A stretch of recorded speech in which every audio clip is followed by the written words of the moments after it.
Buongiorno. Good morning, good afternoon, good evening. Buongiorno, buonasera. How are you all today? Depending on where you are and what you're doing. It is Wednesday afternoon. I'm back. And we all know what Wednesday afternoon usually means, except for last week. That means it's time for the longest running Wednesday afternoon live stream in all of YouTube that I know of. It's episode 260 of Wednesday Afternoon Live with me, the SaleenDriver, host of the show that tries to prove every time it's on the air that we are the definitive YouTube live stream about nothing in particular. And I'm sure we're going to do that again this week, depending on who's here. Shout out to VicTube Productions. My friend Vic more than adequately stood in for me while I was away last week. I was once again in Venice, Italy, one of the two central hubs of glass art in the world, the other one being Seattle, Washington, of all places. Not only is Seattle known for loony leftist Marxists and overpriced coffee, they are also one of the two world headquarters for glass artwork. This year I went once again with my mom, but this year instead of our travel companions were my daughters. Neither one of them had ever been outside the country before, unless you count a cruise ship to some random island in the Bahamas, which really doesn't count.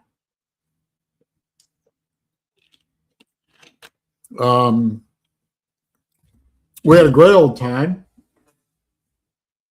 and I'll tell you about some of that in just a minute. First person in the comment box was Baylor Man, or as I call him, the college football timekeeper. 129 days until college football season. Hashtag fire Aranda, fire DEI, hire Livingston. Hashtag save Baylor Athletics. 129 days is what? 30, 16, about 4 months and a week, right? 136 days until DJ Wrongway's Baylor debut, and probably will be a loss, and he'll probably throw 3 interceptions. In fact, I'd be willing to take bets on the over-under number of interceptions Wrongway throws in his Baylor debut. Unless, of course, it's against a serious cupcake. Matt Dumit, here as usual. Good to see you, sir. Steve Pearson, good to see you, sir. Steve Pearson's avatar is always a Braves t-shirt. He must be very, very happy that spring has come.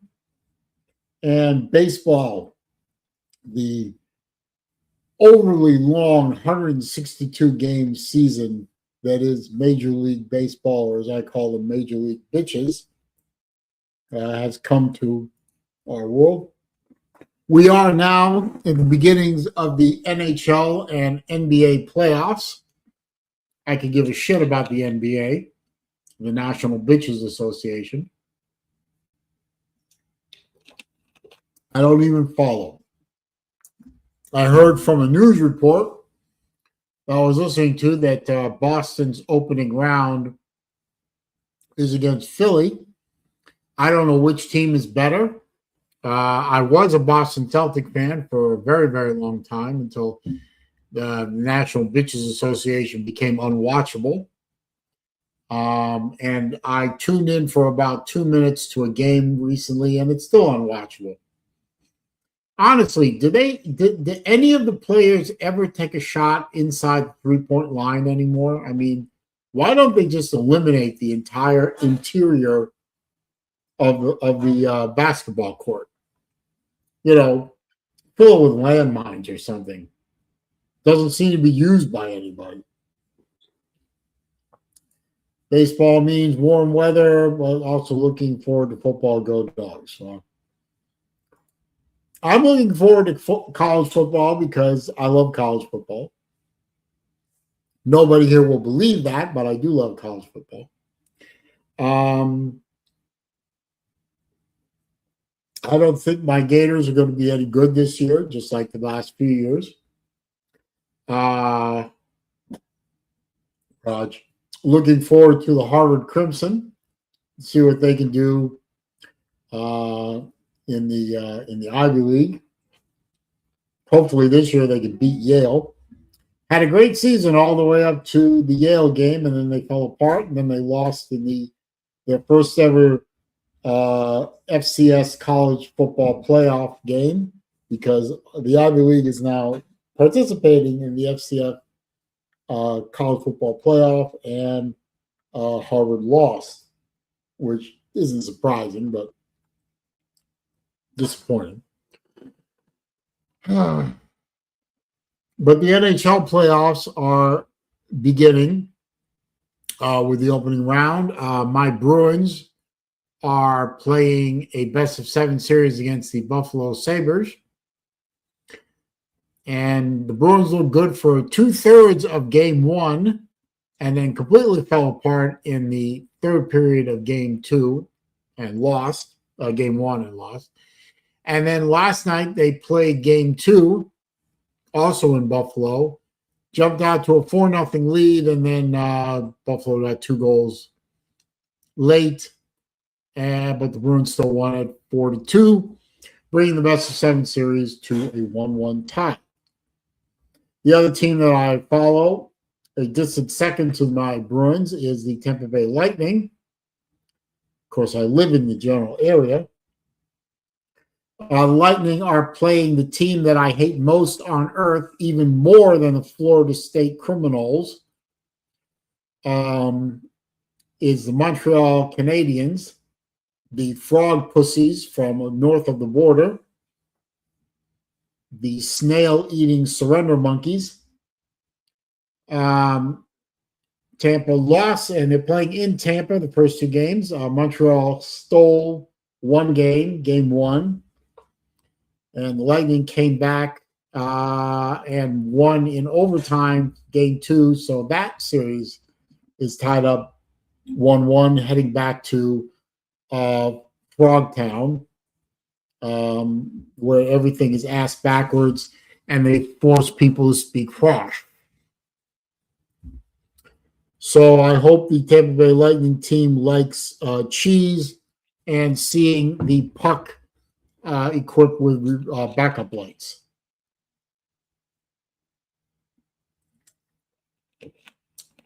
Meanwhile, games 3 and 4 of the Boston-Buffalo series shift to Boston, Massachusetts, where hopefully the Bruins will do a little better than 1-1 and walk out of that homestand with a 3-1 lead in the best-of-7 playoffs and go back to Buffalo and wrap it up in 5 and move on. Honestly, I don't expect that to happen because the Bruins' main weakness is goaltending, and without a decent goaltender, you can't do very much in the playoffs.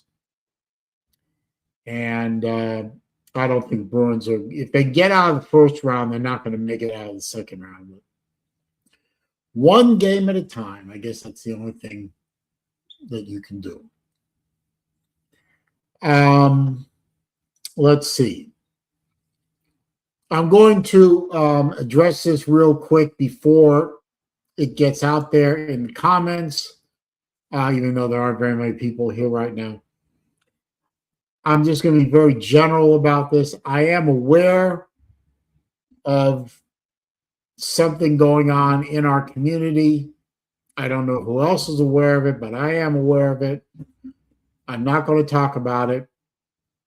So if somebody brings it up, I'm simply going to ignore the subject. That subject will be taken up by the appropriate parties at the appropriate time. It is not my place to comment. That's all I'm going to say about it. So if you all want to talk about it somewhere else. I ain't going to talk about it.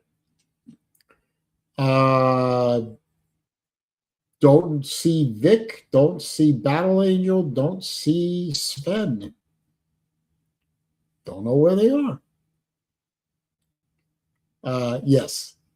Probably best, Matt, that everyone ignores it. Probably the best thing for everybody involved. And not involved, I should say. Anyway. The trip I was on was a lot of fun. We spent a week in Venice, Italy, and Murano, which is an island near Venice, which is the true headquarters of many of the greatest glass artists alive right now. I'll name names, but they'll probably mean very little or nothing to you. But in gentlemen like Lino Tagliapietra, probably the greatest glass artist alive or dead. Lucio Bubacco,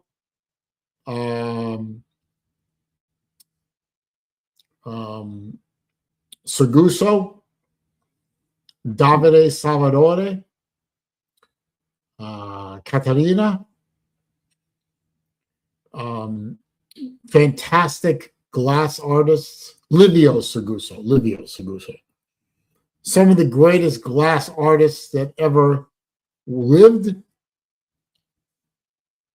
My mom owns dozens and dozens of pieces from all these people. She loves them all, particularly Lino. And they love her. And they are all great friends of hers and friends of mine. All of them were meeting my children for the first time. And you had 3 generations of my family all in these wonderful glass houses. With the exception of Seguso, who is unfortunately very old and now pretty much bound to a wheelchair. We got to see all the other ones do some work, particularly Davide and Lucio Bubacco. We got to see them do some work in front of them, my daughters, and they were absolutely fascinated to see these grandmasters do the thing that they do. My mom did buy pieces from Lino, from Caterina, and Davide. She did not intend to buy 3 pieces. She only intended to buy 1, but the other pieces were too captivating to ignore. And, each glass piece is unique. You're not going to get the opportunity to pick one of these things up at the corner glass shop. So, and we're going to wait for those things to be delivered, which will probably take a month or so for one of them and a couple of months for the other 2. But she's very happy with what she picked up. I did buy a watch in Venice. Look for a video of that on my channel sooner rather than later. It was a watch that I was hoping to find there, and I did find there. And of course, like what my mom with the glass, the opportunity doesn't come along to pick up one of those watches. And when you have the opportunity to get one, you grab it. I also did buy a piece of glass on my own. I 2 years ago I picked up a glass piece of a gondola in blue, beautiful cobalt blue. And ever since then, I wanted to try and find one in orange and blue, of course, in a similar size and shape and similar glass density. And for 2 years, last year and this year, I couldn't find one that fit just so. So I commissioned one. And it will probably be done in about 6 weeks.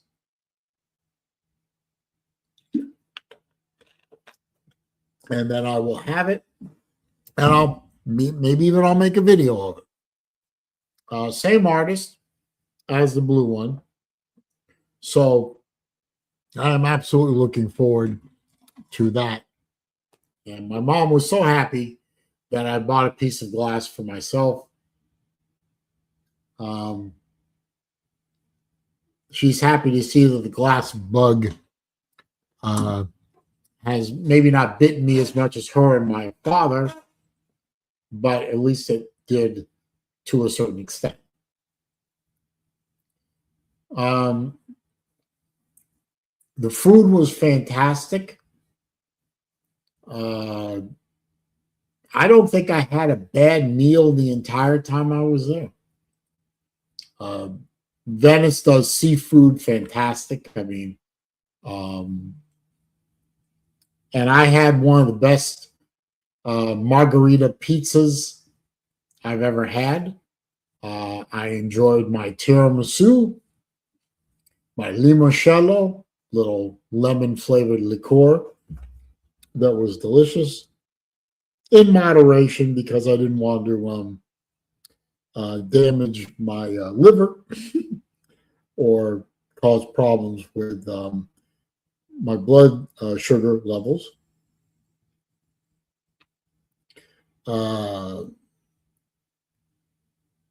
Yeah, the girls had a great time.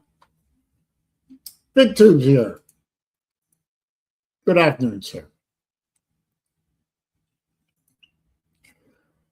Let's see. The worst part of the whole trip actually happened right at the beginning of the trip. I mean, never, ignoring the dual flights from where I live to Atlanta and then a 9.5-hour flight overnight to Venice.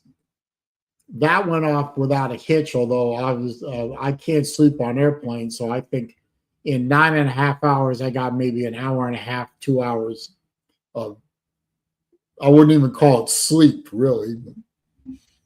But the worst part was when we landed and we had to go through passport control. The Euro weenies have instituted something called e-passport or e-pass.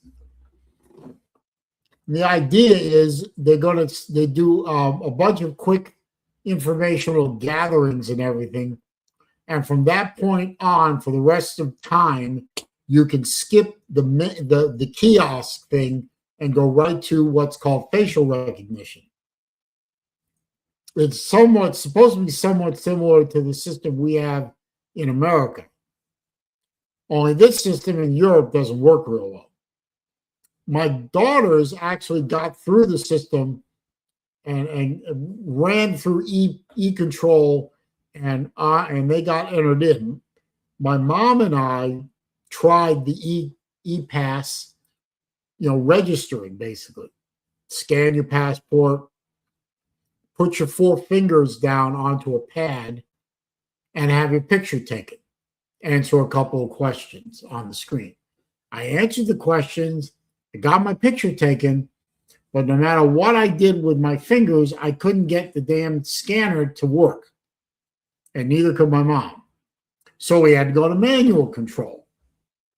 Okay.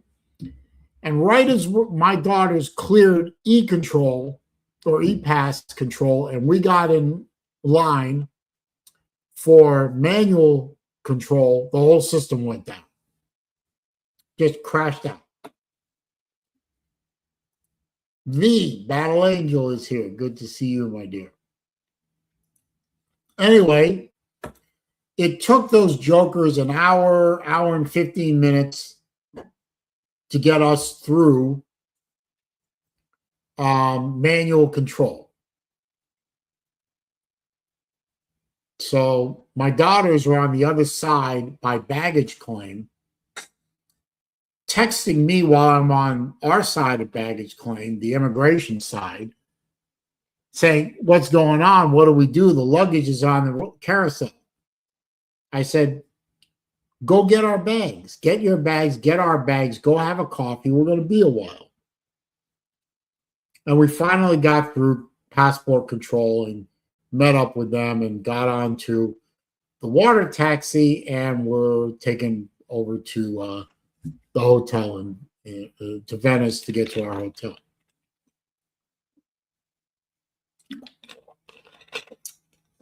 And that was the only hiccup the entire trip. We got back to America a week later, and we just breezed through immigration or passport control back to the U.S. Our system works a hell of a lot better than their system. You know, I stood on I didn't even have to show them my passport. They just stood where they told me to. They took a picture of my face and they said, is this you?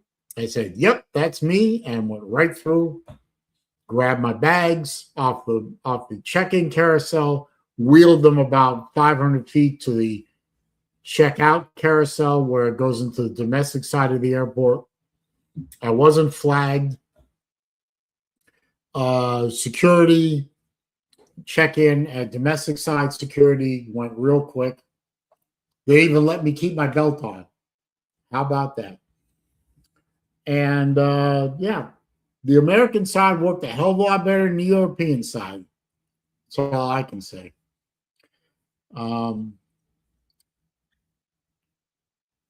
Yeah, the Italians need to work on their passport control, because frankly, it sucks. But like I said, that was the worst part of the whole trip, was right at the beginning. Slam! What's up, my man? Hang on. I dropped the link. Let's see if Slim will come in. Let's see if Vic 2 will come in. Let's see. What else? Earlier today, I popped in towards the end of Pigskin Pete's live stream, right at the point where they were talking about some kind of lesbian sex thing between Madonna and somebody else. And I'm thinking to myself, what the hell are they talking about in this? Have I been missing something on this stream the whole time? What's going on here?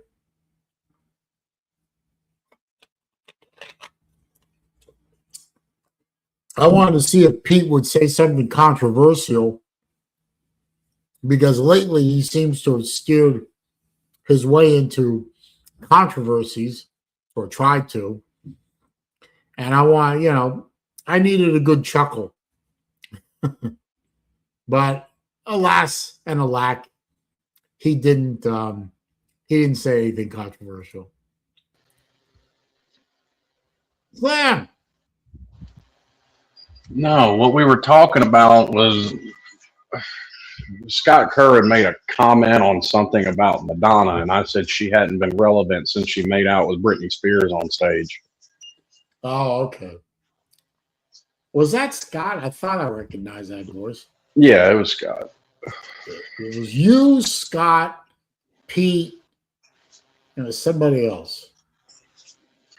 Vic came in towards the end. Yeah, it was Vic was in there. Yeah, I was expecting Pete to. I logged on there to see if Pete would say something silly about world events, but he didn't. Oh. He made some video, I think it was yesterday, that I sat there and watched it, and I'm thinking, Do I comment? Should I say something? Yeah, go ahead if you feel like it. Yeah, I didn't feel like it. I mean, me and him disagree about it, so I mean, it is what it is. Yeah, we could use a little controversy because it feels so empty without me.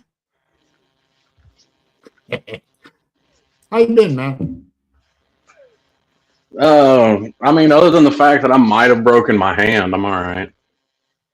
Yeah, you mentioned that. I think you probably should go get an X-ray. It don't cost very much. Yeah, I'll be all right. What is it with you tough guys and you don't want an X-ray? Jesus Christ. Well, because at this point, I would have to pay for it, and I don't feel like it, even though it happened at work. What if you got bone spurs floating around in your hand? Well, then I guess I've got bone spurs floating around in my hand. I'm like I said, I don't think that's it. The only problem I've really got is the fact that it's, a little sore and still swollen. All right. Well, I ain't your father. I ain't gonna tell you what to do. I'm about to say I ain't had one for 38 years. I don't reckon I need one now. No, you probably don't. Yeah, Victor. if you got bone spurs, you can't fight in Vietnam. So. Oh, that's a nice non sequitur. Hey, Vic, once again, thank you for doing the stream last Wednesday. I appreciate it. Oh, yeah, of course. Yeah, no problem. I'm past the draft age anyway, Vic, so Yeah, there's it that. is what it is. I noticed your profile name says officer. Interesting. I think I did that as a joke a while back and just never changed it. Well, I mean, you are you're a corrections officer. Well, technically it would be deputy, but whatever. Well, do you work for the sheriff's department or you work for the prison system? Sheriff's department. Well, then you're a deputy, right? Yep. Well, that's what I said, technically. Yeah, I mean, that's the way it works here.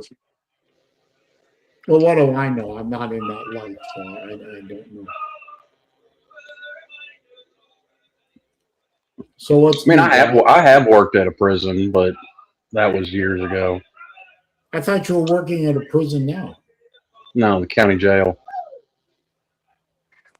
Oh, that's right there. Until recently, I didn't know there was a difference between jail and prison. So now I know. So the other thing that prison is supposed to be long term, while jail is supposed to be short term. Yeah. Well, it's supposed to be. It doesn't always work out that way. Especially when you're running out of space in the prison. Well, build more prisons. It solves that problem. I think we should put a wall around the state of Californication and turn that into a prison. Or build bigger prisons. Yeah. Well, some places in California look like prisons, so you might as well turn them into them. San Francisco, for example. I've never been to San Francisco. I know there's shit on the streets, but outside of that. Yeah, I've been to San Francisco. Yeah. Yeah, I didn't see any shit on the sidewalks. At least not human shit anyway. Well, that's good. There might have been like some. Afterwards? I mean, there's probably like some bird shit on the sidewalk, but that's everywhere. So I mean. I gotta say, in Venice, there was a lot of bird poop on the colleagues streets. They're streets, but they're not. I mean, they're pedestrian street. There are no cars on the island at all. None. Literally none. It's all hand carts and dollies and stuff like that. Hand carts, yeah. Yeah, I mean, the most interesting of the boats I saw was a a little barge boat in DHL colors, DHL logo, all that, and an Amazon boat. They had a little boat, probably 20-footer cargo barge that they use all over Venice, painted Amazon blue with the Amazon swoosh logo and everything. Amazon driver of the boat. And yeah, you can have Amazon deliveries to addresses in Venice. Wow. Which actually somebody had something delivered to the hotel we were staying at. Not me, I didn't do it, but one of the other guests had on 2 different days packages delivered by Amazon in Venice. Well, So it's that's like, good. yeah, Well, okay, that's good. Amazon is truly universal. Yeah, it's everywhere. Yeah, yeah. So did your kids like Italy? Oh yeah, they had a great time. They got to meet, mostly for the first time, they got to meet the artists of the pieces that my mom and dad love so much that are in their collection. They were especially fascinated meeting an artist named Lucio Bobacco. He does what's called flame work. He doesn't blow glass. He takes rods of glass, either clear or colored, and uses flame from a torch to melt the glass and make figurines and shapes and all that kind of stuff. I can pull some up if you want pictures. They also got to meet Lino Tagliapietra, which that was my parents' favorite artist. Especially my dad loved Lino. Oh, wait a minute. Is Vic going to start his own morning show on Thursday after the morning show goes? Wait, whoa, what? What? Yeah, I didn't know yeah. the morning show was going away. Apparently, the morning show is ending after the talent show. Yeah. Whoa, no. Wait a minute. When did that happen? On Monday. Yeah. No, seriously, Lou is going to stop doing the morning show? That's what he said. Yeah. Did he say why?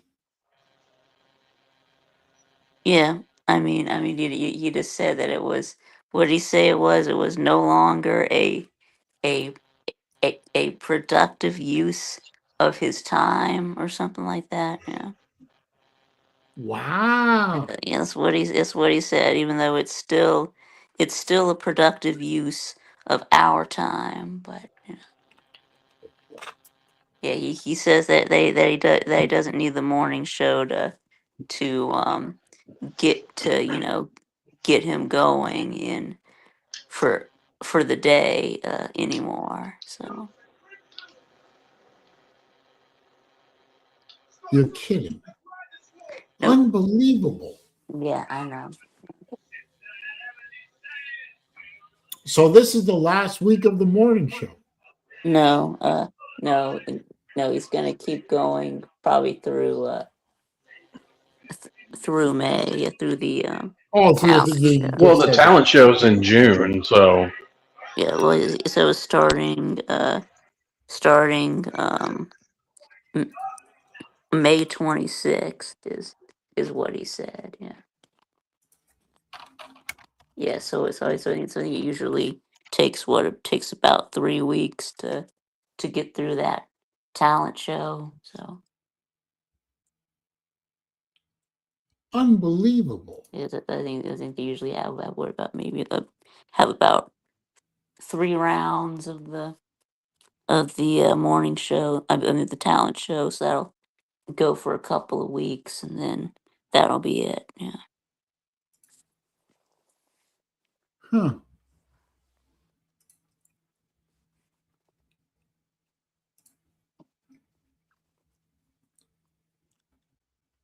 That's crazy. Anyway, I wanted to real quick, if you will indulge me. Okay.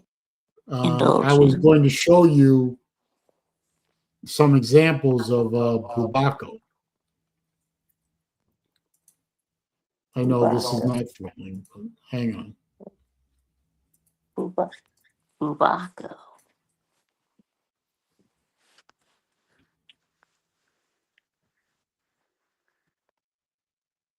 If my system will cooperate. Oh, there we go. There we go.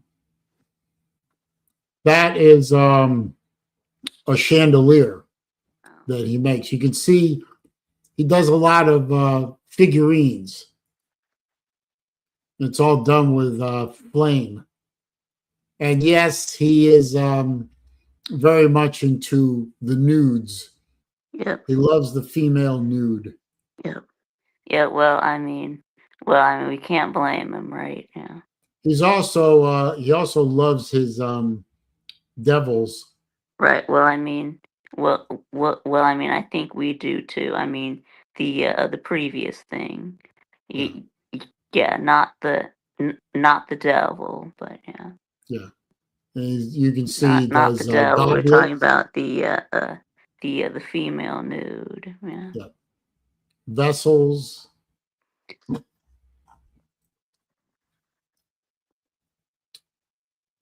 So you get the general idea. Anyway, I just thought I'd show that real quick. I lost Slim. Where'd Slim go? Anyway, the girls were very fascinated by Bubako's work.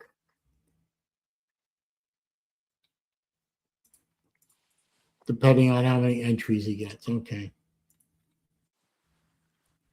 Ah, that's right. Battle Angel is training to become a phlebotomist. Battle Angel is becoming a vampire. No, seriously. I think this is a wonderful thing. Certainly, there is a demand for talented phlebotomists. There's a demand Hopefully, for it will give you more of a steady income, and I don't know, enjoy yourself. I have this one specific office that I go to locally here, and every time I get this one lady, she's very, very smooth with the needle. You never feel it. I've never jumped or felt the stick, and she does a great job. So I always try and go when she's there. TF is here. Yo, what's up, man? Oh, Lou is coming in tonight to get poked. The jokes write themselves. he's gonna get poked. Yeah. I'm just not. I'm just going to leave that alone. In terms of Lou getting pegged, I mean poked. Now, BA, you can't hurt him. You have to maintain your professionalism, and no matter who comes in there, you have to maintain the professionalism and do your very best not to cause pain or bruising. Well, not to you mean not to cause unnecessary pain or bruising, because Yes. there is going to be pain. Yeah, usually it's just a little stick. There is going to I be get my blood drawn some 3 amount. or 4 times a year, so you know. Yeah. There is going to be some amount of pain. Yeah, I mean it's a needle going into your arm. It's going to hurt, but hopefully not too much. Is there any chance that we could see any video of Lou getting stuck. Oh, yes. BA, you got to set up the video. We need to see a video of Lou getting his arm stuck. Oh, in fact, you set up 2 cameras. You put one camera on his arm and you put one camera on his face.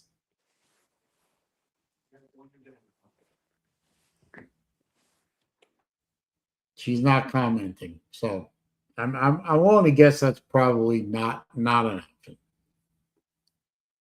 That's okay. Anyway, what's new with you, Vic?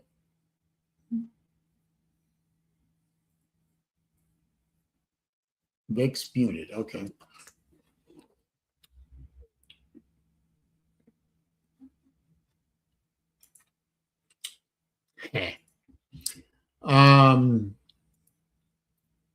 So I guess if Lou is no longer, he said something about recording. Oh, cool. That's Cool, good. cool. Yeah. Yeah. So I guess he was thinking the same thing we were thinking. Yeah. well, great minds think alike, all that. Yep. So if Lou is going to stop the morning show, are you going to step in at least some of the mornings, or you know? Maybe. I don't know. I don't know. We'll see. Yeah. Do you have time? Yeah. Oh, and I noticed you did your first team preview and prediction video with Yeah. Nate. Yeah, Nate. Yeah, that's right. We did Nebraska. Yeah. Okay, so that started. You wanted to do Florida with me, right? Yeah. Whenever you can do that. Yeah. Well, give me, just offline, you could give me an idea of what day you'd like to do it, see if, and what time, so I'll make sure I'm available, and make sure I also do, a little research so I don't come off as an idiot. Okay. But you let me know what days work for you, and I'll see if. Well, I mean, pretty much any day works for me. I mean, I'm not really going anywhere usually, so. Okay, well, let me know, and I'll do my research and go from there. You want to do Harvard too, or you don't care? Sure. Yeah, we can. Yeah, I guess we can do Harvard. Yeah. Yeah. Separate video. Sure. Separate Sure. video. Why not? Yeah. Sure. Why not? Yeah. Yeah, that could be fun.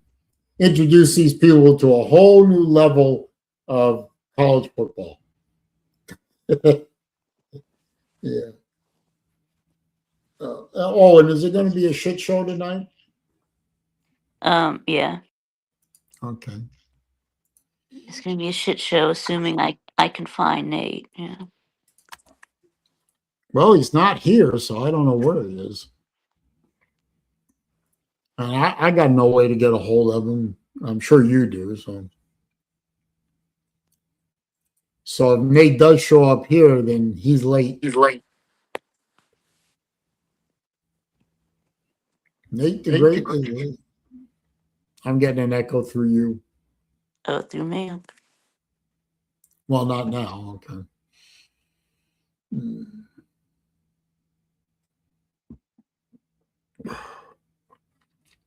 And I think I read something. I was during the week that I was in Italy, so I didn't really catch up or catch on to it too much. But is there some kind of legal thing going on in Georgia again? Legal thing? Oh, you mean involving the football team? Yeah, is somebody Well, got yeah, arrested? involving a former player. I mean, he's not on the team anymore, but yeah, it was Zachariah Branch. Yeah. I mean, he Okay, was well, in he's not on he the was team in anymore. It doesn't Athens. count. He was in Athens for pro day, and he got Yeah. arrested for obstructing a sidewalk. How do you obstruct a sidewalk? I don't know. And then he was released on a $39 bail. That hardly seems worth it. Yeah, I know. Yeah. All right. Well,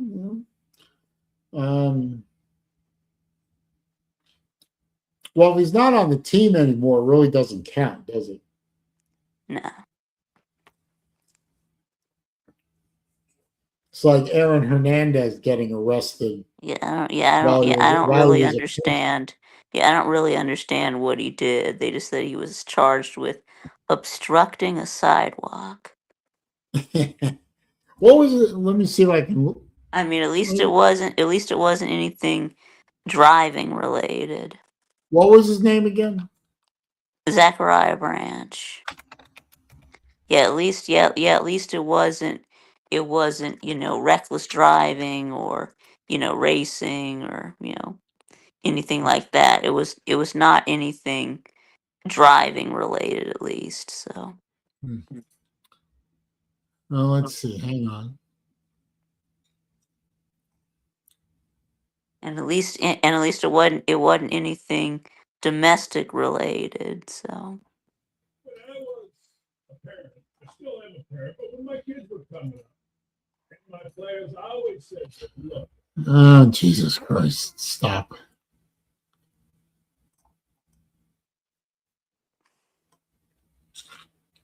He was a wide receiver. Okay.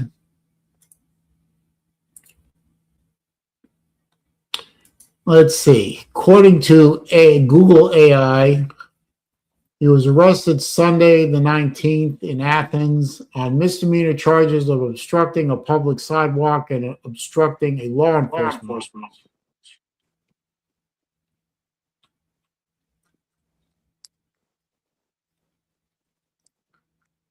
The arrest occurred after the G-Day spring game, with police claiming the downtown area was crowded and Branch failed to comply with orders to move from a sidewalk. Officer alleged Branch refused to move, impeded free passage on the sidewalk, and smirked when asked to move. Ooh. Despite the arrest days before the draft, reports suggest it won't likely significantly impact his draft standing. The incident occurred just days before the NFL draft, where he's expected to be a potential second-round pick. well, I mean that's good. I mean, don't NFL teams want a wide receiver who can block? Oh, very good, Vic. That was good. I give that one 2 thumbs up. Well, yeah, now we could say, okay, according to the Athens Police Department, I not only know how to catch a ball, but I can block too. Of course, if they catch him blocking on TV, can't that be used against him in court? See, he has a history of obstruction. Nah, never mind. Well, he's not on Georgia anymore, so that doesn't count. The only thing I've heard out of the Florida spring game is that transfer from Georgia Tech threw 2 interceptions during the spring game, whereas the other guy did just fine. I don't know. I think Octavian said that Tramel Jones was going to win the Heisman. Yeah. At this point, I think Octavian is just engaging in what I would call performance art. Yeah, he told he told Lou that that Florida was going 10-2 and beating Georgia and making the playoffs. Okay. Well, Octavian, if you're listening to this now in the background or later in replay, or it somehow gets back to you, I don't know how old Octavian is. I've never met the man. I don't even know what he looks like. But let me just presuppose that I've been a Gator fan longer than you've been alive, Sunshine. This old bull Gator will put a $500 bet out there. You think Florida going 10-2? I think we do worse. On Put your 10-2, money where your and they're mouth beating, is. and they're One- beating Georgia too. Yeah. Oh, okay. Well, that's a separate bet. But one Gator to another, Octavian. I got $500 in my pocket that says Florida ain't going 10-2. You care to make that bet? You can reach me at SaleenDriverWatches@gmail.com. I'll listen. Florida going 10-2. Are you out of your fucking mind? Yes, Florida be Octavian lucky is. if they go 7-5. Yes, Octavian is out of his mind. Yeah. I got What $500 the hell did I Octavian walk that says you're into? full of shit. What? What the hell did I walk Yeah, I would- into? Octavian Yeah. talking about 10-2. Yeah. Yeah, I just heard that myself. I was like, you know what? I got $500 that says you're wrong, Sunshine. Bring it. You know what? You want to put another $500 bonus bet on Florida beating Georgia? Not happening. Nope. And I've been a Gator fan longer than everyone in this chat has been alive. Guaranteed.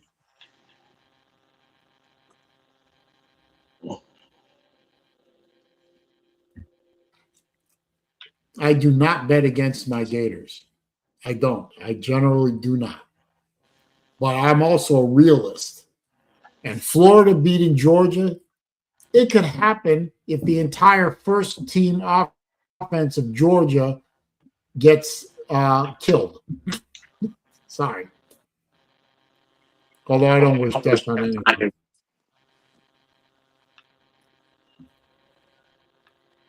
Octavian thinks Florida's going to win the Natty. It might take 100 years for Florida to win another Natty. Yeah, they got to stop firing every damn coach. Well, they keep hiring idiots. Yeah. Octavian doesn't pay his bets. That doesn't surprise me. The man probably owes more money than the state of California. Yeah, he does still owe like Scott Kerr like $100 or $200. Yeah. Yeah. I think it was 100. Yeah. You Yeah. know, They made that bet on the midday show. Yeah. last bet I made was with Sea Dog. Year before last, we bet that Georgia Tech wouldn't make a bowl. Yeah, I said Georgia Tech's going to finish below 6 wins, and Sea Dog said above 6 wins, and I said $50 says you're wrong. I was wrong, and I already had his PayPal ID. I paid up within. They won their qualifying game and became bowl eligible. I paid the bet within 10 minutes of that game being over. He had actually forgotten about the bet, I think, but I paid up. Hell, last bet that I made that I won was with Lou, I think. I bet helmet versus helmet on Georgia, Florida, and I won. And I got my helmet in less than a week.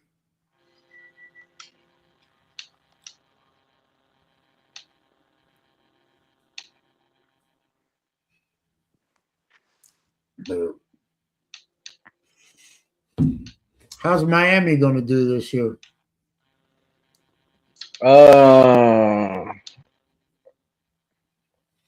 mean, I don't know if they're going to make a playoff run like they did last year, but they should definitely make playoffs again.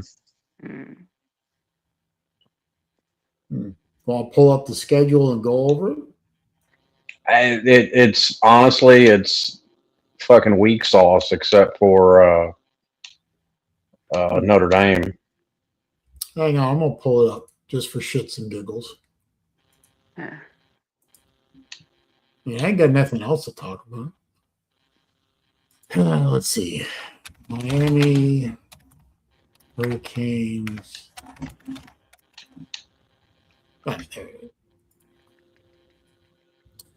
Yeah, oh, I'm not gonna go on that site. No fucking way. Oh yeah. I am not logging on to the University of Miami website. You're not They'll going on the they'll Miami. never fucking leave me alone. You're not going on the Miami Athletics website. Yeah. No, well, no, not necessary. No, it's not. I mean, I usually go on FB schedules. Usually one I look at. Yeah. Yeah, I pulled that one. There we go. Can you see that? Yeah. Can you zoom in some more? I did. Yeah, can you zoom in a little more? Hang on.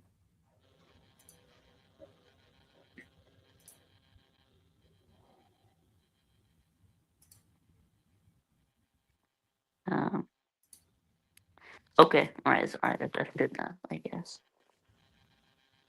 How's that? Yeah, that's pretty good. Yeah. Okay, let's see. Yeah, you're right. that's a pretty weak schedule. You got Stanford, Told you. Florida A&M, Wake Forest, Central Michigan, at Clemson. Well, Clemson might be a decent Yeah. game. Yeah, maybe, and then a bye. What? I mean, well, it's on the road for Miami, so Clemson, even in a down year, playing in Clemson in Memorial Stadium is not the easiest place in the world. Yep. You got Florida State. Yeah, I heard the same thing about playing in Sanford or not Sanford Stadium, but the Swamp, and yeah. Here's the one that I'm always interested in. October 17th against the Criminals. That is the one day of the year that I become a Miami Hurricane fan. Mm-hmm. I'm gonna be honest. Florida State might be the one program in the state of Florida in worse shape than the Gators. No, I don't think it might be. I think Florida State is in worse shape than Florida. Yeah. But I mean, it may be 6-1, half dozen the other. It's fairly close, but Florida has a 2-game winning streak over Florida State, so I'll take that all day long. Pitt, Pitt. Yeah. Pitt might give you a game, a little bit. maybe. North Carolina, you should win that. Yep. You're in Notre Dame. You're at Notre Dame. Well, I said outside of Notre Dame, it was fairly weak sauce. Yeah. That might be. I bet that game gets a lot of national attention. Yeah. Well, it always does. Well, particularly if Miami rolls into Notre Dame with either undefeated or one loss, I mean, you might get College Game Day show up. Yeah, I could see that. Duke win, Vatech win, BC win. You got an 11-1 schedule here or a 12-0 schedule. Possibly. I mean, you really only played 2 tough games all year. That's Clemson and Notre Dame. Yeah. Well, 2.5 if you count Pitt. I don't know much about Pitt. I mean, I don't know. I'm not even necessarily certain on Clemson, man, if I'm just being honest. Like, this is not Clemson 5 years ago. No, it's not. The only reason I give Clemson any kind of chance is that it's in Clemson. It's a tough stadium. I know what you said a minute ago. I understand. But, you probably will beat Clemson anyway. But, being on the road, is the only reason I give Clemson a bit of a chance. Yeah, I definitely see. I see the potential of you being undefeated at the end of this game, at the end of the schedule. It's a very favorable schedule. And if I you really can stay, didn't think. I really didn't think we needed to go out and get a quarterback, but they did anyway. Yeah, Well, got the guy from Duke. Yeah, and I mean, you get to the ACC championship game, you might even win it. You know, we can't have that happen because then people will be out of arguments for Miami. yeah. I was about to say if Miami wins the ACC championship finally, that's going to take a big chunk of Lou's Yeah, main argument yeah, away forever.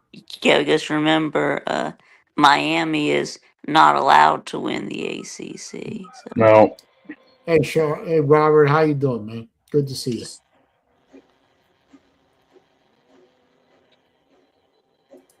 yeah, Just yeah, out of curiosity. you Yeah, got that no, it's all QB right. from Duke, but I forgot his name. But yeah, but but yeah, I thought he was pretty good. But I don't know.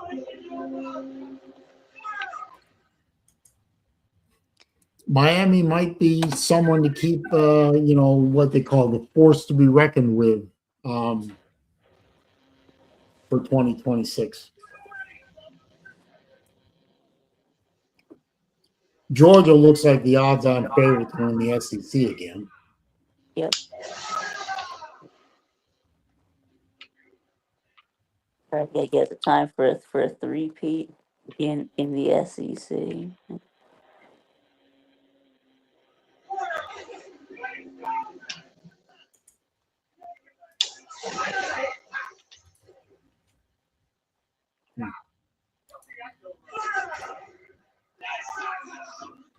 No, I don't think Georgia has anybody to worry about, do they? I mean, Alabama's not as in the toilet as people are trying to make out. Right. Yeah. I mean, I mean, Alabama three-peated in the SEC in 14, 15, 16. So now we might have Georgia three-peating 24, 25, and 26. So.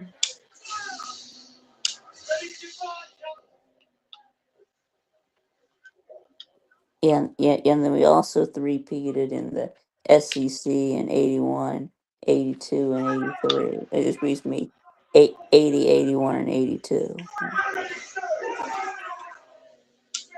Oh,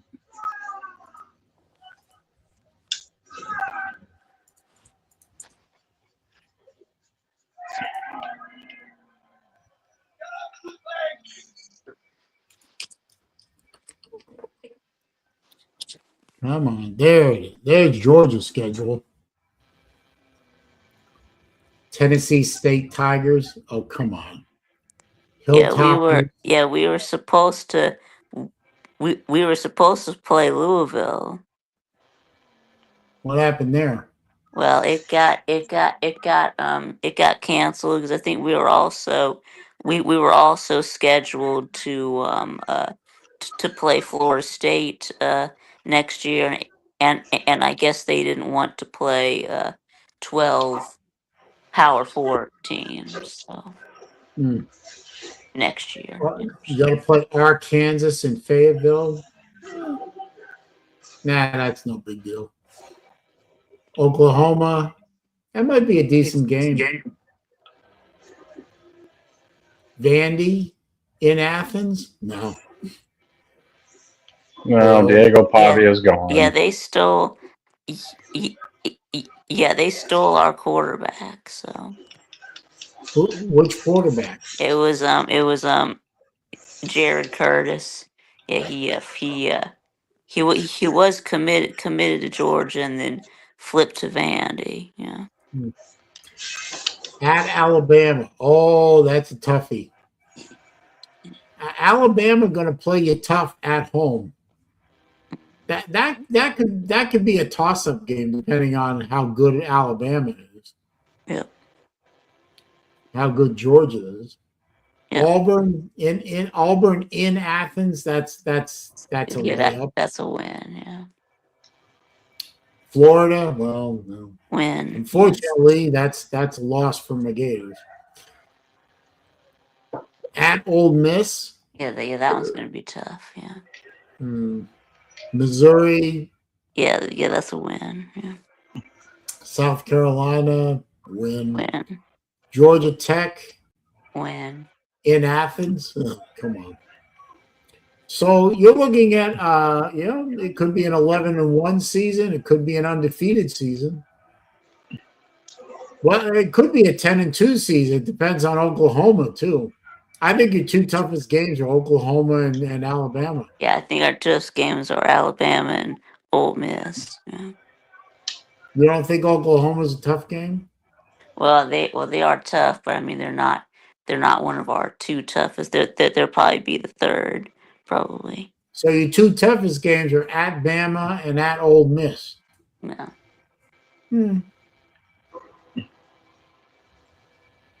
You might be. I don't think you'll be an underdog in either game. I actually tend to disagree with that. I think with Lane Kiffin gone, it takes a little out of Ole Miss.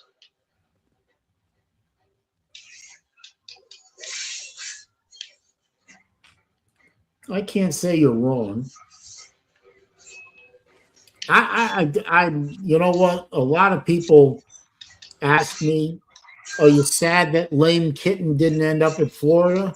I said, No. with that shit show that he caused when he jumped over to LSU, the last thing Florida needed. Florida's got enough problems. The last thing they needed was that shit show of a coach transfer. I'm not upset that he is not roaming the sidelines of the Swamp. Quite honestly, and then I know y'all won't agree with me. Quite honestly, I don't think he's worthy. Worthy of what? I don't think Lane Kiffin is worthy of being a Gator. And that's a controversial statement. I'll stand by it. I don't like the man. I don't trust the man. And, it was Darian Mensah. That was the quarterback y'all got from Duke. Yeah. Yeah. Puppies are scared of the Cardinals. What? Huh? Stop it. Well, not scared of the Cardinals. We were just scared of a 12 game of an all Power 4 game schedule, which I would have been all for. I mean, yeah, sure, okay, 12 Power 4 games, yeah. I say bring it on, but I mean, I don't mind the idea of a tune-up game, but my tune-up is not going to be FCS. My tune-up would be Group of 5 or 6, whatever it is.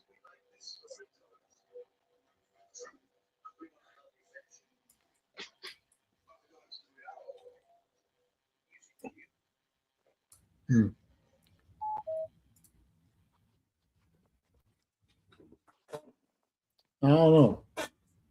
I could see both Miami and Georgia making pretty deep runs in the playoffs. I mean, I think a playoff run entails some luck, so you're going to need that. I would not predict. Plus, you also don't know who you're going to be playing.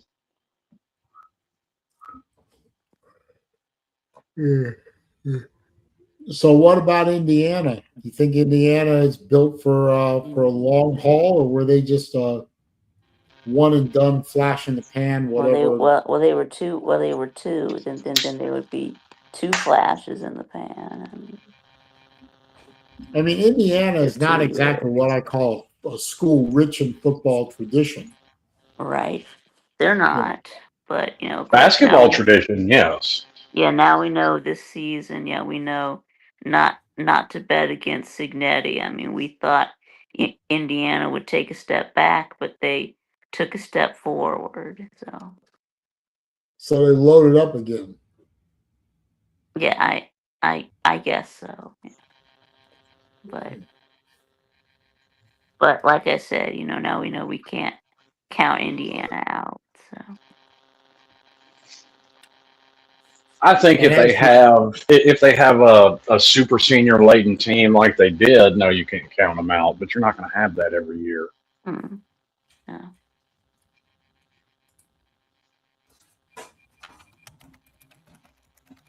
And as for Indiana's basketball reputation,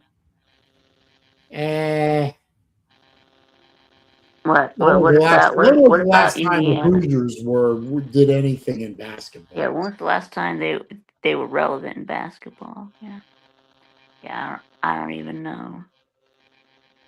Oh, looks like Todd Golden is staying at Florida.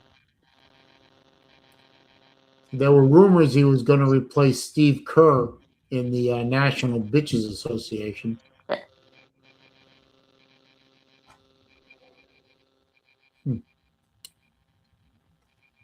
But looks like he's going to stay at Florida, which don't upset me.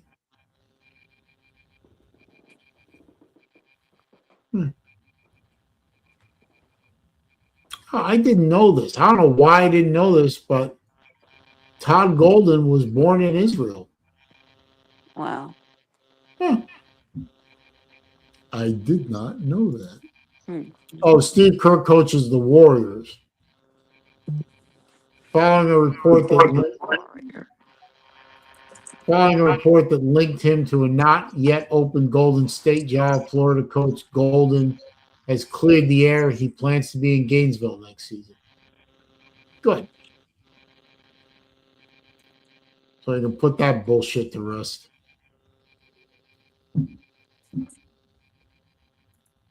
Florida is a basketball school now, evidently. Yeah.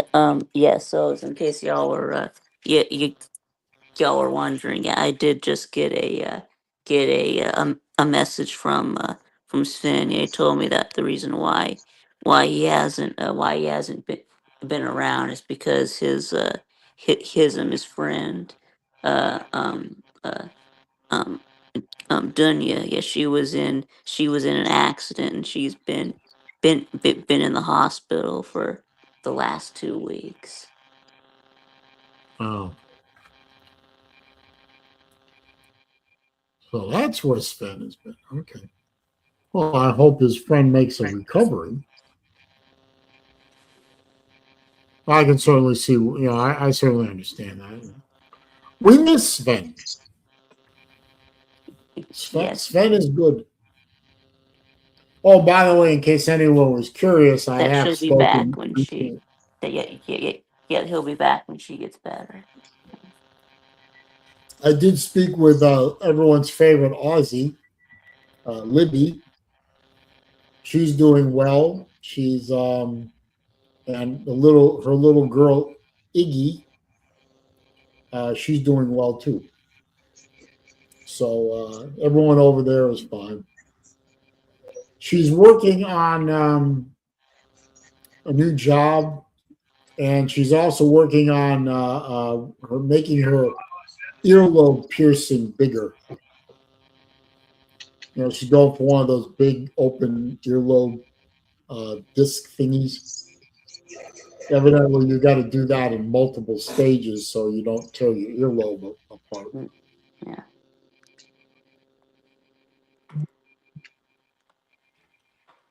But good luck to her.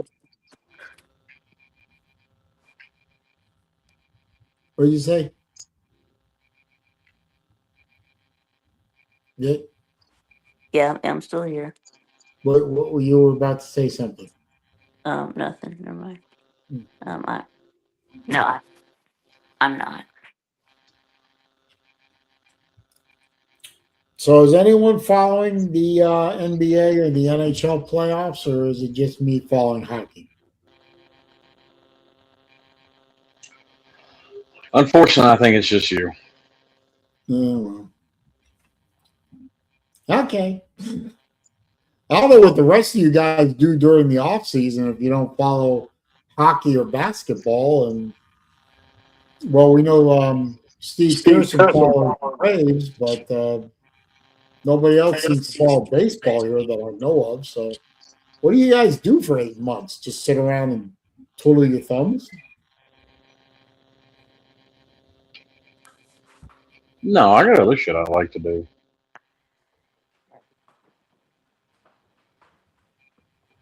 No, yeah. NASCAR? Nobody watches NASCAR. I can't even watch NASCAR anymore. It's unwatchable. Too many ads. Commentators are morons.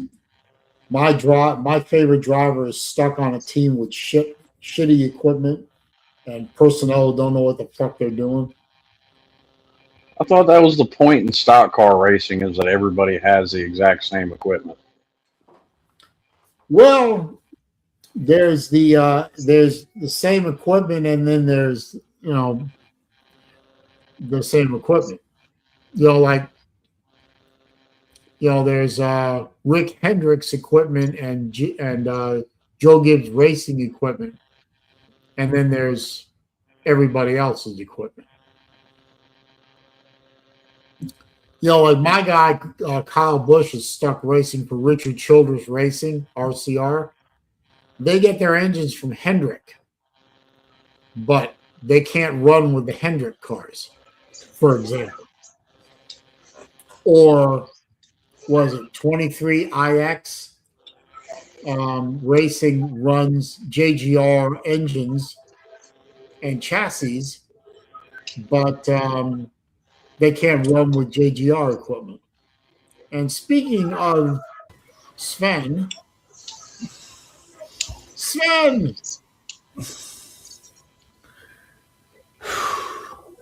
I have bad news, guys. I have really bad news. what's that? My girl was run over by a car, and she is since 2 weeks in the ICU with a fractured head. Fractured what? Head. Okay. Yeah. Wow. It's getting better slowly, but sorry, guys, I have no nerves for any chats, any streams, anything. I just want to come on for 2-3 minutes, inform you, and then I get off. I understand. I sent Vic a picture and a text, and but I mean, he ran a red light, drunk, and was gone by bail. He had to pay 10,000 euros bail, and he's free. And my girl is since 2 weeks in the ICU. I can't believe it. Unfortunately, Sven, it ain't much better here in the States. I hear that same story. The only difference between your story and the stories I see every day is instead of euros, it's dollars. You see the same thing. They get out on bail. It's disgusting. Hopefully he gets convicted. He will. I hope so. But it doesn't make me feel better at the moment. No, I mean, I she is getting better, but it takes time. And the doc said me today, at least 1 week more ICU, and then because it's a head injury, she has no internal head bleeding or something like that, but the brain is swollen. Is this the right word? It's get bigger, Yeah. swollen. Yeah. So, and it takes a lot of time to get this swelling back to normal. It takes time, and as long as the brain is swollen, they can't let her out of the ICU. And at the ICU, we have a rule in Germany. you can only see your family for 3 hours a day from 5 to 8 p.m. Yep. Sounds like the same rules here in America. I mean, I take 10 seasons Mississippi State, 0 and 15, but leave my family alone. I'm really down. I I'm understand. destroyed. I almost lost my mom in 1989 to a major car accident. ICU for 4 weeks. Yeah. And I mean, she isn't that It's old. terrible. Her birthday is on Friday, 24th of April, 1972. Well, you know what, Sven? She's going to be alive to turn 24. She Not may 20. not be. It No, may not be. not 24. She's 50 something. Okay. 50 something. So She's going to turn another year. It may not be in the ideal situation in the hospital, but thanks God that she's going to see another birthday. Yeah, I mean, she is conscious, and I bring her cake and fruits and whatever she wants, and she can eat whatever she wants. So, but the doc said the swelling in the brain is difficult. It's not over. How's her memory? It's okay. 90%. That's good. Yeah. Because one side effect of brain injuries is in some cases they lose memory. Yeah. They lose stuff. It just goes away. Yeah. I'm sorry, man. I don't know what else to say. Okay. I know what happened. I know how you're feeling because it happened to me years ago. I hope it never happens to me again. Yeah. But I leave you alone now that's all because right. I don't want to ruin your day or your weeks. It's okay. Vic, if I have news and she gets out of the ICU, I send you a message and you can tell him. Okay? All right. I We will. stay. Yeah.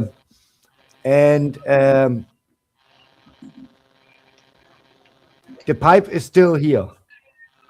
I didn't have the nerves to get this pipe on the way. I have the pipe here. I bought it, and when she is off the ICU, tell Millis I send him. Huh? All right. But I have no nerves to go to the Zoll and bring the papers and this and this. I don't care. Okay. I'll tell him. Yeah. Okay, guys. Sven, best advice that I can give you personally is make sure that you take care of yourself while you're trying to take care of her. I always take care of me. Well, you've got to eat, you've got to sleep, you've got to distract yourself every once in a while, because if you fall apart, you do her no good. No. I sleep my 8 hours and I eat and I bring her food, and on her birthday I will bake her a cake and we will eat a piece together. She can do all the normal things. It's the swelling in the brain and the face. It's she has stretches all over the face, and she is on free monitors, and it's. I understand. Yeah. Just take care of yourself so you can take care of her. Yeah. I do. Okay. I mean, I don't drink. I don't do drugs. And my baseball club knows that I'm not available for some weeks, and they can live without me. Okay. They will survive, and you will survive without me too. Yes, but we will be thinking about you and her. Okay. Yeah, we will be. Yeah. Yeah. Okay, guys. Have a good one, and I'm out. Okay, thank you, Sven.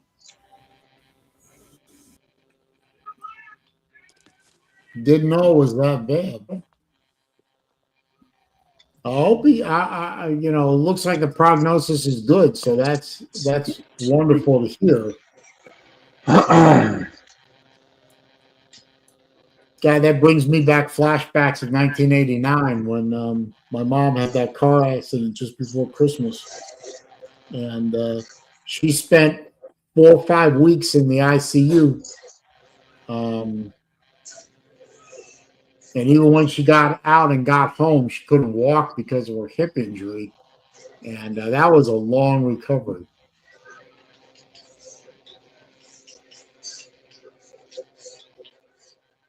And that wasn't even a brain injury. That was just everything else. Seems like the only thing that didn't get beat up on my mom was the brain. Anyway, if you are all, any of you believe in it or whatever, I pray for Sven and I pray for the lady, and hope that everything goes all right in the recovery. If praying isn't your thing, you know, just do the thoughts and thoughts thing. But I guess we won't be seeing Sven around for a little while anyway. Oop. There's a mosquito in my house. Big one, too. Anyway, what else we got?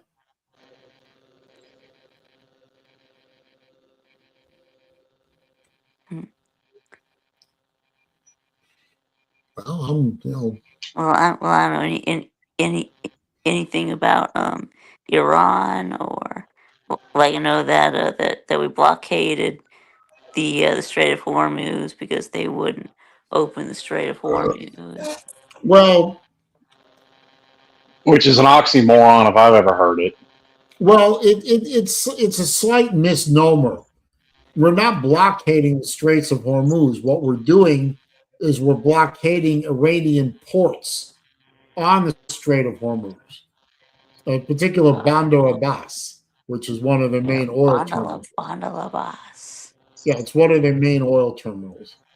Yeah, we were, but now we're opening the strait. So Yeah, well, we're opening the straits to commercial general shipping, but we're trying to blockade ships that are going to or coming from the Iranian ports. We're trying to basically starve out is the wrong word. yeah. We're trying to economically strangle Iran by denying ships that are going to or coming from that country access to the straits. You basically, well, you can turn around or you can be seized. Well, now the strait is open. So Well, that's good. Floridian, one of my watch guys. How you doing, sir? Oh, and by the way, that reminds me real quick tangent. My friend Random Rob, one of the bigger watch channels on YouTube, just cracked 100,000 users a few days ago. So I didn't get a chance to congratulate him because I was not in the country when it happened. But my heartfelt congratulations to my friend Random Rob for hitting that 100,000 mark. Random Rob did help me a lot getting my channel going. He's given me great advice on watches, on doing the YouTube stuff. Even gave me great tips on how to ship watches so that they actually arrive at their destination intact. And it must be working because every watch that I've ever shipped since then has arrived intact and working. Yeah, Well, I don't think I won the watch giveaway either because I don't think I got the opportunity to enter because I was in Italy. well, I mean the Earth is round. So Yeah, he's being funny. Personally, I think the solution to this Iranian, oh, you need our permission and pay a toll nonsense Yeah, yeah. is actually a very, Ayatollah. Yeah. yeah, I think the solution to that is fairly simple. Every time they broadcast on the maritime radio about paying a toll, we blow up a bridge or a power plant or a port facility. I mean, God knows we have control of the skies now, and a couple of cruise missiles would settle the issue real quick. Just start blowing shit up that they need for their country to survive, and keep strangling their oil exports until they can't export any more oil, and their economy will strangle itself, and that should solve the problem. But have you noticed? I forgot the name of the website, but there is a website or multiple websites that track ship movements, much the way like FlightAware can track aircraft movements. There's a similar site or other sites that track how ships move because they all have transponders. Mm-hmm. Have you noticed all the tanker traffic that's heading to the Gulf of America? No, no, I haven't looked, but Yeah, the tanker traffic I mean, you literally, if you watch some of these tracks for some of these tankers that were heading to the Persian Gulf, making U-turns in the ocean, and then heading around to the Gulf of America, to the refineries and oil terminals off of Texas and Louisiana. mm-hmm. Did you know our refineries and are such that in the Gulf are running at 95+% of capacity right now? Wow. And also the Saudi Arabians are utilizing their east-west pipelines, shipping their oil by pipeline to the Red Sea ports. And they're fine. The international oil industry is finding ways to bypass the Strait of Hormuz. Yep. So the short-term problem of the Iranians attempting with no navy to blockade the strait is beginning in the long term to work itself out with alternatives. And in case nobody has noticed, the markets are up and the price of oil is beginning to drop a bit. It is going down. I've seen gas prices. I mean, they were up as high as $3.89 I was at paying one about point. Yeah, now prices are around are around like $3.40 now. yeah, three oil forty, prices three are dropping here fifty too. now. So Yeah, gas prices are dropping here too. So yeah, they're starting to. Yeah, they are going down a little bit. the alternatives. I mean, the Iranians were working on an assumption of how the international oil trade worked. Unfortunately, their assumptions are 20 years old. The Straits of Hormuz was a primary route. It's not that way anymore. Things have changed. And ironically, it was the Iranians that helped change it because, the Iranians were playing idiot games with the Straits for 40 odd years. The world isn't the way it was all those years ago. So, I mean, this whole conflict has accelerated the changes that were already happening. The Traveling Fool says he paid $3.29 early today. I've seen oil prices here in Florida dropping a bit too. So Yeah, things are changing. I think in another month or two, this is all going to work out a lot better. Yeah, yeah, I usually on, only go anywhere on Sundays. So yeah, so I'm not really getting daily updates on gas prices. More like every Sunday, I look around to see what the prices are now. So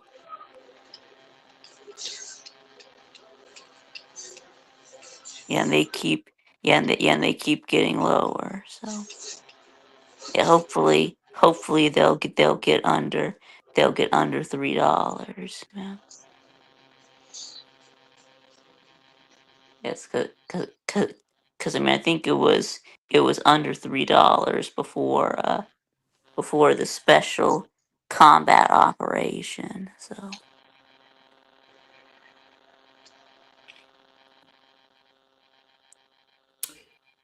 Well, let's hope it keeps trending in that direction. I think it will. I don't see I don't see a real reason why. I mean, I don't see Iran winning this militarily. no, I think they were trying to play a waiting game, figuring they could outweight Trump because of the reports coming out of the leftist media and coming out of the leftist part of Congress, especially that jerk off that was in Spain the other day. I forgot his name. I think they were I think they were figuring to play the waiting game until the midterms and see what happens then. But mhm, I don't think that's going to work. I don't think that strategy is going to work out. I don't think they have the time. I don't think their economy has the time.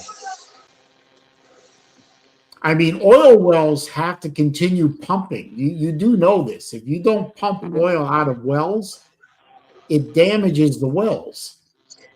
And it takes time to restart a well once you shut the pumps off. yep, And you can't keep not pumping. I mean, once you shut a well down because you can't sell the oil, you have to shut the pumps off. But once you shut the pumps off, it takes time and money and effort and personnel to restart those pumps. And it's not like you throw a switch. It doesn't work that way. So I don't know what those people over there are thinking, but you cannot play. I mean, you could try and play chicken with us if you want to. I don't think it's going to work out well for you, especially since now that the rest of the world is figuring out, oh yeah, we can buy oil from the Americans. Nobody's shooting anybody in the Gulf of America. no, Oh, and by the way, the Straits of Hormuz isn't just an oil route. Food goes through there. Humanitarian relief goes through there. General cargo goes through there. Yeah. Oh, hairy legs here. 318 at Costco. Yeah, the prices are coming down. I've seen prices coming down here in Florida. Meanwhile, the Europeans are squawking about, they may run out of jet fuel pretty soon. Pretty soon you won't be able to fly around Europe or into Europe or out of Europe because there's no jet fuel. Oh boy. Glad I got my European trip over with. so they're running out of jet fuel because of what? Because of this whole conflict and the fact that they're not participating in the conflict. So the conflict involving Iran or the one involving Ukraine or both? Both, but mostly Iran. Yeah, because they're not buying oil from Russia. Yeah, over the Ukraine war. So Yep, very, very true, Harry. yeah, they're sanctioning Russia and not buying their oil. So yeah, and the Europeans don't Now they're have not getting oil oil in from, stores. yeah, they're not getting oil from Iran either. So No, and they rely on Middle Eastern oil more than we do. So their economies and their supply issues are more vulnerable, and yet they are doing nothing in this conflict. They're sitting on their asses. They're not trying to help us. They're not trying to be an ally no, because their countries are overrun with Middle Easterners. And if they try and help us, their countries are going to burn. So they're, as they say, stuck like Chuck.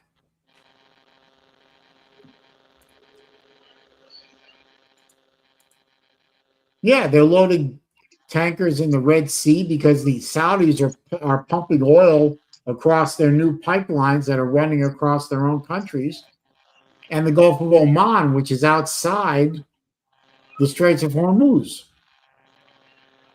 I'm telling you, the Middle Eastern countries that can do it are figuring out alternatives to the Straits of Hormuz. And pretty soon, I mean, it won't be a perfect scenario, but the Straits of Hormuz is not going to be nearly as big of a deal, in the future as it was in the past. America is producing oil and refining it and shipping it. And nobody, like I said, nobody is shooting anybody in the Gulf of America. We're also in control of Venezuela's oil supply.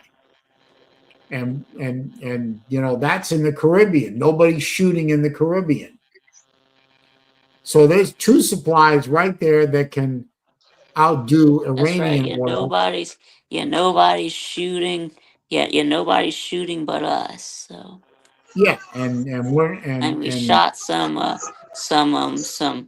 drug boats, but yeah, I hope we're continuing to shoot drug boats. Anyway, that's another story. yeah. Although I haven't really heard anything about us attacking drug boats since Maduro was kidnapped. But Well, there's a reason for that. Yeah, Iran did shoot at 3 ships today, but that's really not. Yeah, I was just talking about that. Look at the map of tankers in the Gulf of America. I mean, these tracker sites, they don't lie. They're not subject to propaganda from the left or the right. They're just feeding raw data from the transponders of those ships. It's not made up. It's real information that's not biased. It's not political. It's just, it is. And all those ships going into the Gulf of America, yeah, we've got a third carrier on the way, and it should be there on station at the end of the week. This is not going to go well for Iran, and yet they're playing the stall game because of what the media chooses to report and what the left in Congress is doing, trying to be pro-Iranian and pro-terrorist and anti-Israel and anti-America. And Iran and they're basically giving hope and aid and comfort to the enemy. I wonder if I could pull up one of those sites.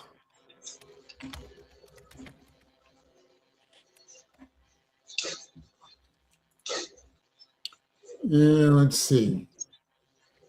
Yeah, marinevesseltraffic.com. That's one of them.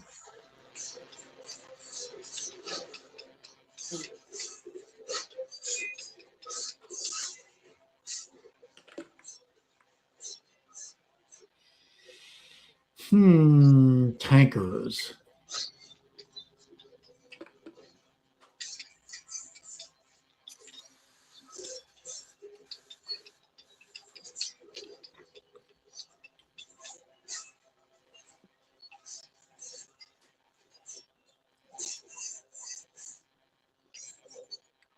That's not the right one. Hold on.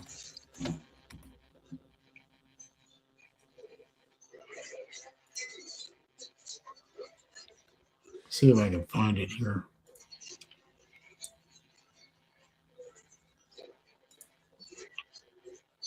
I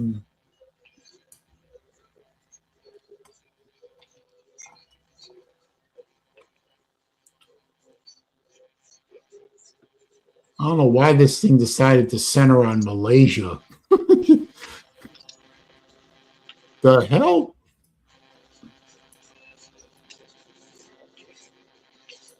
Oh, here we go.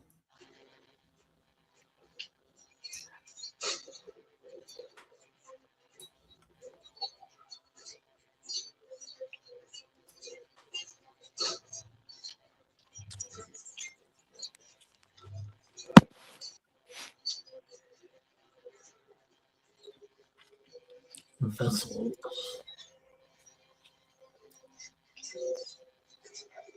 What the?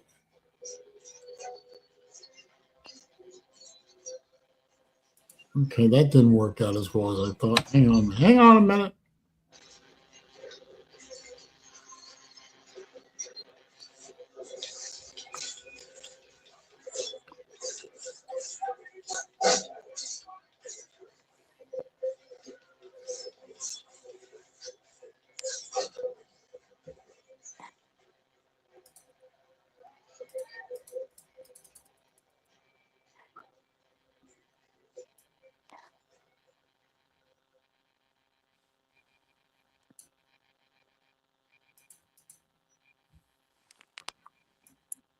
Boy, there's a lot of traffic in the world.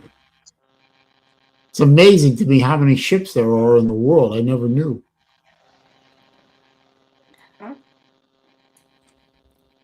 Okay, hang on. Let me move this to a new window. There we go. Share.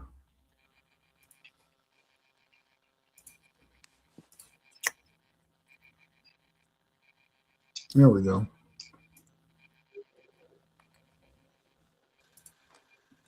Okay. I don't know what symbol means what. I mean, there's green ones, and red ones, and purple ones. Yeah, I do see that line of Blue ones. ships. Yeah, I do But see this, that right here ships. is the Gulf of America, right here. Mm-hmm. And then there's, obviously we have shipping lanes going this way and that way. But if we can zoom in, whoops, wrong way. Okay. Just zoom in, not out. I mean, look at all the traffic. Yeah, I see that. Yeah, in the Gulf. I see that. Yeah. And it's all heading to Corpus Christi and Houston. There's Corpus Christi right there. Mm-hmm. Yeah, I see that. Yeah. And there's a lot of tanker traffic heading out of the Gulf in between Cuba and the Yucatan and off the coast of Florida. They're coming in Mm-hmm. and they're all heading to New Orleans up here and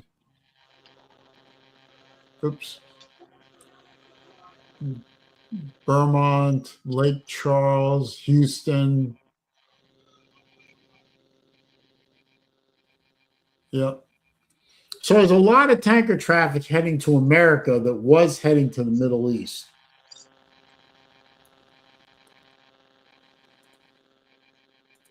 The Houston moorage is packed.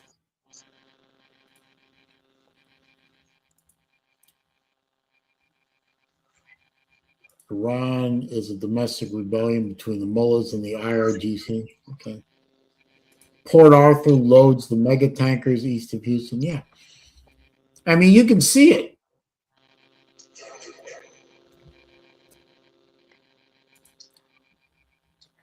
It ain't what it used to be.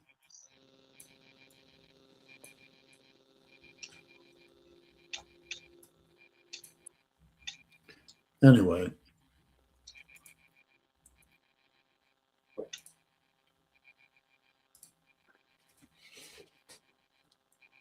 the conflict is essentially over. Militarily, it's over. What we've got to do now is we've got to get the Iranians to the negotiating table so that we can end this thing without having to slaughter a lot of people unnecessarily. I don't think anybody wants to kill or wound or destroy any more of Iran or Iranians than we have to. No. Speak for yourself, sir. Well, speaking as a Jew, I would like to see Israel and America as protected as possible when dealing with these people. But I would like to see it end without having to cost Americans their lives too. And don't forget also between the idiocy of the Biden administration and giving away all our weapons to Ukraine and so on, we are running low on some munitions, and we need to be concerned about that too.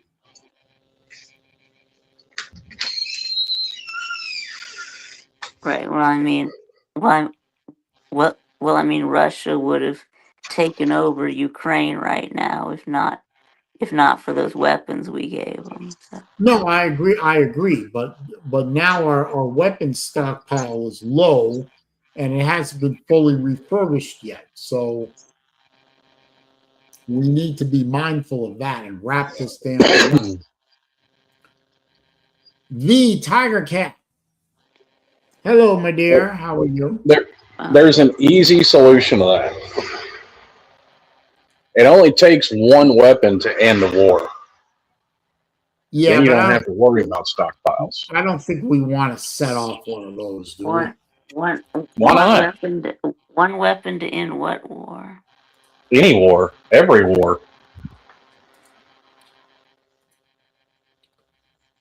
Well, I don't disagree. I really don't want to set one of those things off in the middle of. We're not the only one who has that weapon. So okay, but once again, like everybody said, all I hear, and I hear this out of Pete all the time, and he's still never given me an answer. I'm good, TK. If we were to drop a fucking nuke on Iran and end this thing tomorrow, according to him, every nuclear power in the world would start dropping nukes. What reason would India or Britain or Russia have to drop a nuke if we drop one on Iran? Zero. Who is he? I said me and Pete have gotten into this discussion several times. Pete. Like I just don't understand the logic there. Like if we drop a nuke in Iran for whatever reason, India is going to nuke us. Like I don't understand the logic there. Or India's going to nuke. I don't think India's going to nuke Pakistan, right? I don't think India would drop a nuke on us for dropping a nuke on Iran, but Pakistan. But that's his logic, though. If one nuclear power uses theirs, everybody else all of a sudden will. That's right. Yeah, if we nuke Iran, then India nukes Pakistan. Yeah. I don't see. Hey, if India feels like nuking Pakistan, they can have at it. Great, power to you. And then Pakistan nukes India. Yeah. I thought Pakistan didn't have nukes. Yeah, they do. Yeah, so India and Pakistan nuke each other. Yeah. Don't tell Uncle Lou that. According to him, nobody in the Middle East has got nukes. It's all fake news. Well, wait a minute. You got to back up a minute. Why would India throw a nuclear weapon at Pakistan because we throw a nuclear weapon at Iran? That doesn't. I don't know. Once again, that is the logic that I have tried to get an explanation to. That makes no sense to me. But there's no linkage. Oh, here we go. Exactly. That's Slim's point. Yeah. Let Israel do it. Well, that fucking hey, Israel drop a nuke. Have at it. Yeah. Can we claim Israel as a dependent on our taxes? Yes, we can. Yes, we can also claim all of Europe because we pay their defense budget. Like, that's the thing people leave out. Yes, we spend the most on a military budget, but we're also paying the military budget for all of NATO. Well, not Yes, not all of it, but a lot of it. You the know? majority of it. We're paying like 80% of the NATO budget, which was something Trump went after in his first term that I agreed with. And I agree with him also. He just wants them to contribute more. Yeah.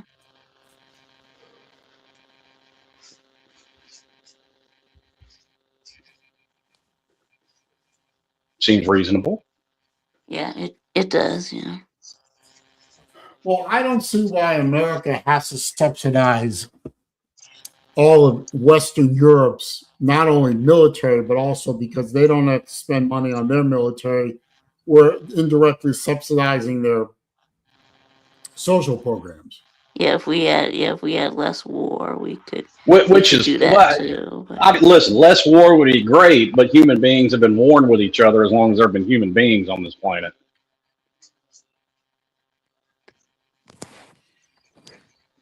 I hate to be the bearer of bad news there.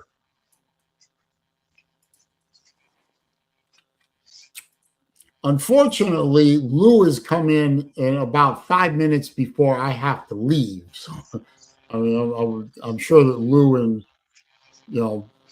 and Slim would have a great back and forth on this. yeah, maybe we can. You can do it. You can do it in about 4 minutes on Vic's channel on the Shit Show. Yeah, we can continue this on the Shit Show. Yeah.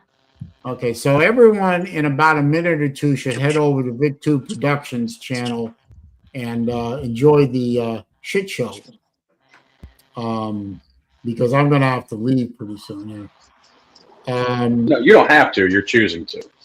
Yeah. No, I actually have to. I have to be somewhere else. So. You can choose not to be there. Yes. You can choose to be here. I could choose not to be there, but then the consequences of that choice are not something I want to have. Just saying. But on the way out, all of you, if you would be so kind as to click the thumbs up button to make the YouTube algorithm like me a little more, I would appreciate that. But I am going to start the sign-off process, so I would like to thank Slim and Vic for being in the yard. I do appreciate that. I also appreciate Sven showing up for a minute or two, despite the fact that he has a lot on his mind with the lady's horrific injuries. I'm glad to hear that her long-term prognosis is good. Bye, Slim. Appreciate it. And I appreciate Sven taking a moment to update us on what's going on. And my prayers are for Sven and his lady. And Vic left. Okay, so I'm the last man standing in the StreamYard, which is no, Sven is not hurt.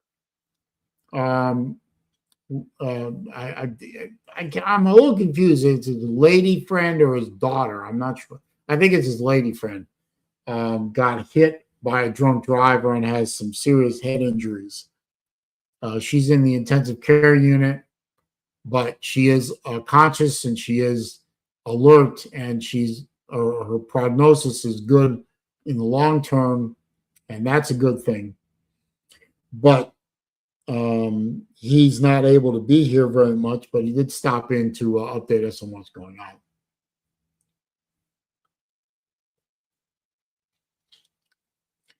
on. Lou, I wouldn't stop subsidizing Israel. Israel is a fantastic source of intelligence for the Middle East and basically an unsinkable aircraft carrier as far as logistics support goes. So I don't think cutting the only real democratic republic in the Middle East loose is a good idea strategically for the United States, but you're welcome to think differently if you wish. But anyway, I am going to end the stream because I have to be somewhere else. I thank you all for being here. I hope you enjoy the rest of your week. I hope you enjoy your weekend. Enjoy the National Bitches Association playoffs if you're into that. Enjoy the NHL playoffs if you're into that. I certainly am. Enjoy baseball if you're into that. And I will see you again next week for episode number 261 of the Wednesday afternoon live stream with me, the SaleenDriver. I bid you peace.